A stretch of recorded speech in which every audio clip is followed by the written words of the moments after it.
is your man Who Did It? Who Did It this time? Coming at you with another episode, another installment to the classic series, Reality Clips. And this one is going to be titled Chivalry for a Charlatan. Chivalry for a Charlatan. And this one will not be that long, so bear with me. Giving all honor to God, who's the most high of my life. I can do nothing without him, so once again, bear with me, and I'm begging for mercy when it comes to my judgmental way sometimes of presenting to you these messages. Chivalry for a charlatan. Chivalry for a charlatan, pardon me. If you look up the definition of what chivalry means, there's a religious tone and context to this word. Going out on a limb. You're very bold and courageous for your belief system. Chivalry at times is used for courting or standing up for the lady folk. Knights, noblemen, horsemen. They have combinations of qualities expected for an ideal knight. Especially like ones who like to exercise their courage, their honor, courtesy, and at times even justice. But it's a system. And if you look up the word charlatan, it's just a person who's falsely claiming to have like some type of knowledge and a skill or fraud. So let's combine the two definitions, not to get into some semantics, pardon me. Not to get into semantics, but I think it's very imperative in these last days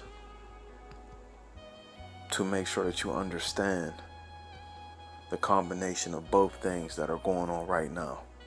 Nothing is new under the sun, as the elders like to tell us. This has been going on for centuries now. I just read in that book called 48 Laws of Power not too long ago that in the 16th and 17th century, I do believe, there were charlatans going around talking about they had some type of health elixir, convincing the people that they were sick.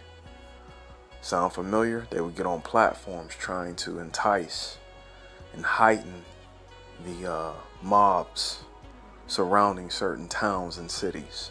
Nothing new under the sun. The only thing that may be fairly more intensified would be the gullibility of the people who support these charlatans, i.e. the chivalry for these charlatans. You see people going out on a limb telling you about this prophet, these doctors, these politicians, these lawmen, lawmakers, these attorneys, presidents, kings.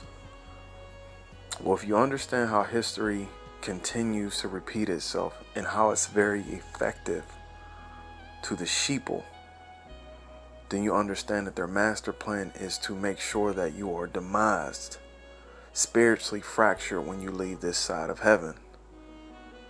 You're confused. You continue to walk down a path of believing in men, a system, chivalry.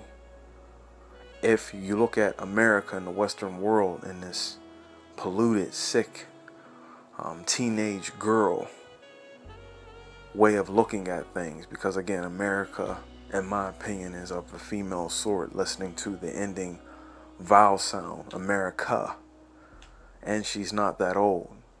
There's been a lot of people practicing chivalry for this whore, the whore of Babylon, some people like to call it. There's a whole bunch of chivalry going around for these charlatans.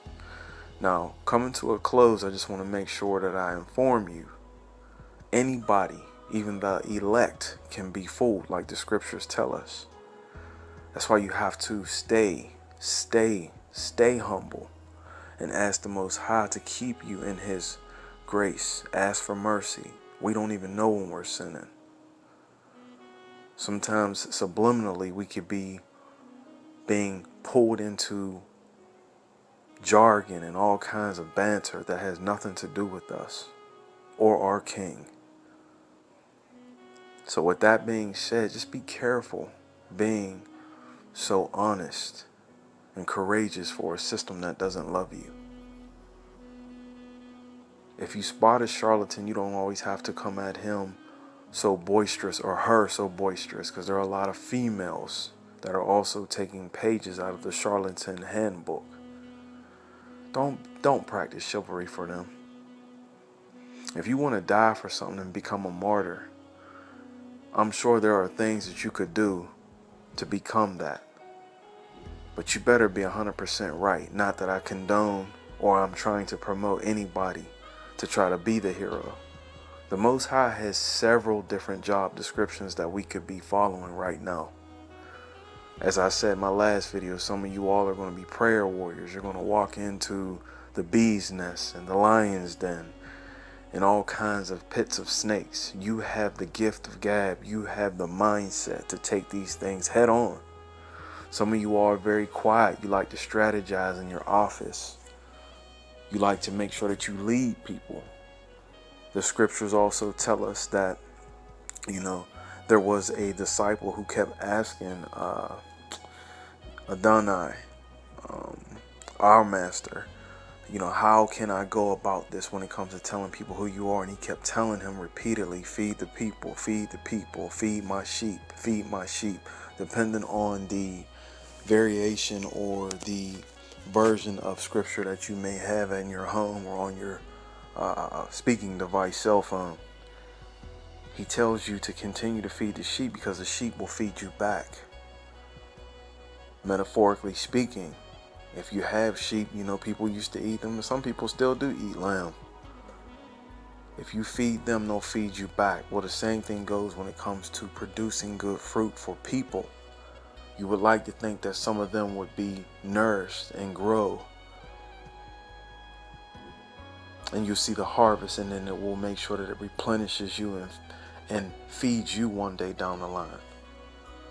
But if you're practicing chivalry for a charlatan, then you bound to drown. This is your man who did it. I'm out. All praises to the Most High. Peace.